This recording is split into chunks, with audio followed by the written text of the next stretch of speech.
رات کو سونے سے پہلے یہ کام کر کر سوئیں۔ سورہ اخلاص، سورۃ الفلق، سورۃ الناس۔ نبی کریم صلی اللہ علیہ وسلم ہر رات جب بستر پر آرام فرماتے تو اپنی دونوں ہتھیلیوں کو ملا کر قل هو اللہ احد، قل اعوذ برب الفلق اور قل اعوذ برب الناس تینوں صورتیں مکمل پڑھ کر ان پر پھونکتے اور پھر دونوں ہتھیلیوں کو جہاں تک ممکن ہوتا اپنے جسم پر پھیرتے تھے۔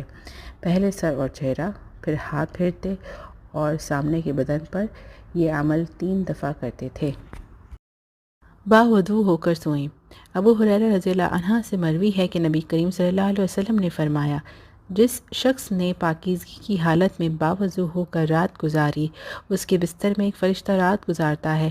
رات کی جس گھڑی وہ بیدار ہوتا ہے وہ فرشتہ کہتا ہے، اے اللہ اپنے فلاں بندے کو بخش دو کیونکہ اس نے باوضو ہو کر رات گزاری۔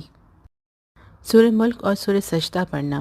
نبی اکرم صلی اللہ علیہ وسلم اس وقت تک سوتے نہ تھے جب تک سونے سے پہلے آپ سورہ سجدہ اور سورہ تبارک الذی یعنی سورۃ الملک پڑھ نہ لیتے تھے۔ یہ دعا پڑھیں۔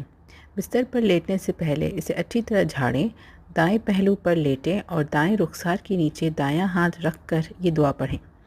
اللہم باسمک اموت و احیا، اے اللہ تیرے ہی نام کے ساتھ میں مرتا اور زندہ ہوتا ہوں۔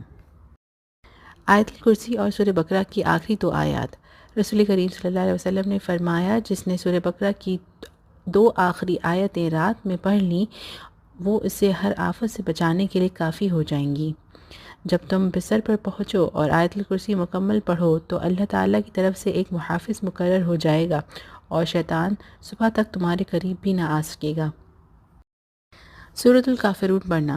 حضرت فروح بن نوفل اپنے والد سے روایت کرتے ہیں کہ نبی صلی اللہ علیہ وسلم نے نوفل رضی اللہ عنہ سے فرمایا تھا، قل یا ایھا الکافرون پڑھو اور اسی پر اپنی بات چیت ختم کر کے سو جاؤ، بے شک اس میں شرک سے براءت کا اظہار ہے۔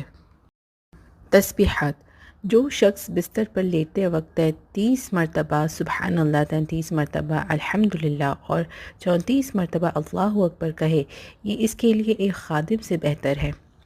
سبحان اللہ والحمد للہ واللہ اکبر۔